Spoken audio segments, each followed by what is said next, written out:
நீ என்ன பண்ண போற இருக்கிற டிவில பாருண்ணா புரிஞ்சிக்கவே மாட்டீங்கண்ணா.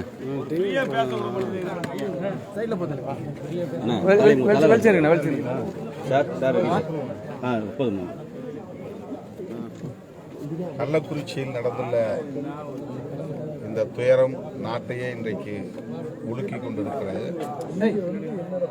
40க்கும் மேற்பட்டவர்கள் உயிரிழந்திருக்கிறார்கள். இன்னும் பல 10 பேர்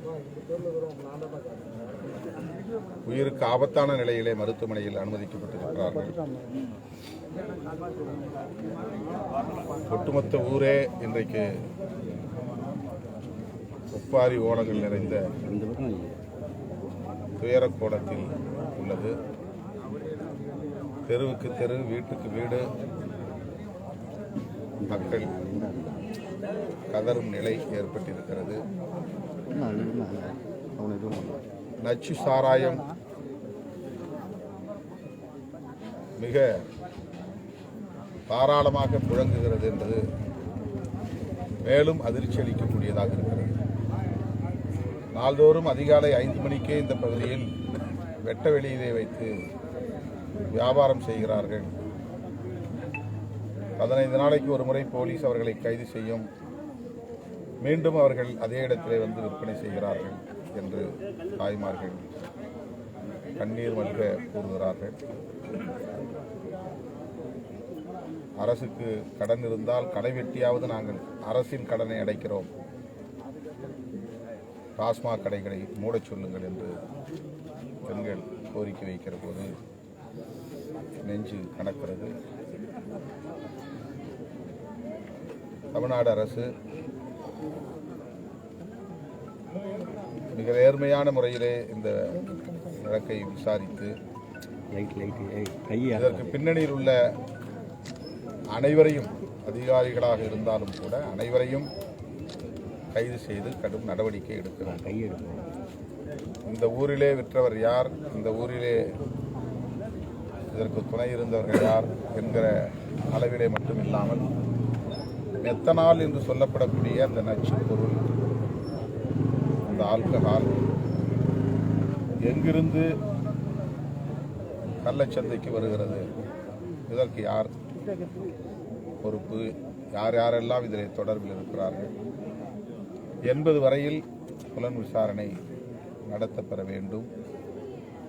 அதில் தொடர்புடைய அனைவரும், மெத்தனால் கள்ள வணிகத்தில் தொடர்புடைய அனைவரும் கைது செய்யப்பட வேண்டும். டாஸ்மாக் கடையிலே அதிகமாக காசு கொடுத்து வாங்க முடியாமல் இந்த கள்ள வணிகத்தில் ஒரு பாக்கெட் 60 ரூபாய்க்கு கிடைக்கிறது என்று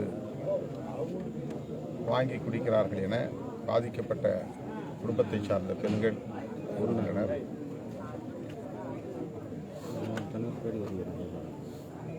அரசு சாராய கடைகளை நடத்துவதன் மூலம் கள்ளச்சாராயத்தை தடுக்க முடியும் என்று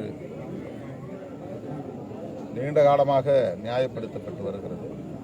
அது ஏற்புடைய வாதம் இல்லை. கள்ளச்சாராய சந்தை என்பது தனி உலகம். அரசு சாராயம் நடந்தாலும் கள்ளச்சாராயமும் இயங்கிக் கொண்டுதான் இருக்கிறது, புழங்கிக் கொண்டுதான் இருக்கிறது.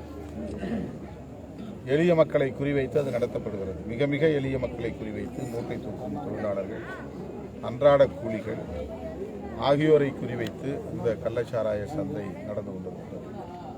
எனவே ஒட்டுமொத்தமாக படிப்படியாக வேணும் மதுக்கடைகளை மூட வேண்டும், முழு மதுவிலக்கை நடைமுறைப்படுத்த வேண்டும். 2016 சட்டமன்ற பொதுத் தேர்தலின் போது திராவிட முன்னேற்றக் கழகம் அளித்த தேர்தல் வாக்குறுதியில் இதுவும் முழு மதுவிலக்கு.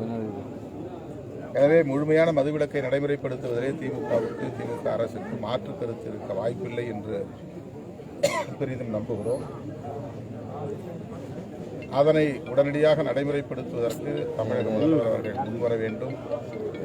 ஒரு புரட்சிகரமான முடிவாக அது இருக்கும். தமிழ்நாட்டில் அவரை மக்கள் தோளில் தூக்கி வைத்து கொண்டாடுவார்கள்.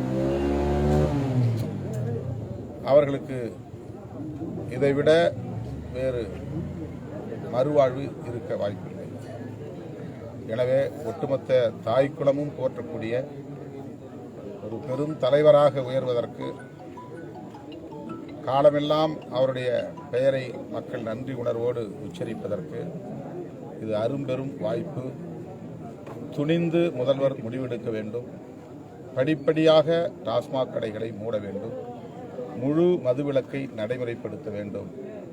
இந்த கோரிக்கையை வலியுறுத்தி வருகிற 24ஆம் தேதி சென்னையில் எனது தலைமையில் மாபெரும் ஆர்ப்பாட்டம் நடைபெறுகிறது.